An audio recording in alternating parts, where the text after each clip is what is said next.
திருப்புட்குழி என்பது 108 வைணவ திருத்தலங்களில் ஒன்றாகும். திருமங்கை ஆழ்வாரால் பாடல் பெற்ற இத்தலம் தமிழகத்தில் காஞ்சிபுரத்தில் பாலுச்செட்டி சத்திரம் என்ற ஊரிலிருந்து தெற்கே செல்லும் சென்னை வேலூர் சாலையில் அமைந்துள்ளது. திருமங்கை ஆழ்வார் இத்தலத்தை மங்களாசாசனம் செய்துள்ளார். இக்கோவிலின் மூலவர் விஜயராகவ பெருமாள், தாயார் மரகதவல்லி, தல விருட்சம் பாதிரி, தீர்த்தம் ஜடாயு புஷ்கரணி, விமானம் விஜய வீரகோட்டி விமானம். இக்கோவில் கருவறை வாசலில் மேலே நிறைய மணிகள் தொங்கவிடப்பட்டுள்ளன.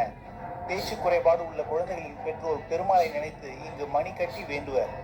குடும்ப பிரச்சனை, தாம்பத்திய பிரச்சனை, சொத்து சுகம் சம்பந்தமான பிரச்சனைகள் தீர்வதற்கும், கோர்ட்டில் வழக்கு நிலுவையில் இருந்தால் அந்த பிரச்சனை சாதகமாக அமையவும் இக்கோவிலை நோக்கி பக்தர்கள் அதிக அளவில் வருகிறார்கள். ராமாயணத்தில் ஜடாயு என்ற பறவைக்கு மோட்சம் அளித்து அதன் இறுதிச் சடங்குகளை இங்கு செய்ததால் இந்த ஊர் திருப்புட்குழி என அழைக்கப்படுகிறது என தல வரலாறு கூறுகிறது. 4 தோள்களுடன் கிழக்கு நோக்கி வீட்டு இருக்கும் திருக்கோலத்தில் இறைவன் விஜயராகவ பெருமாள் என அழைக்கப்படுகிறார். இறைவி மரகதவல்லி, இவருக்கும் தனி கோவில் அமைக்கப்பட்டுள்ளது. முழு வீடியோ நம்ம லேண்ட்மார்க் சேனல்ல இருக்கு.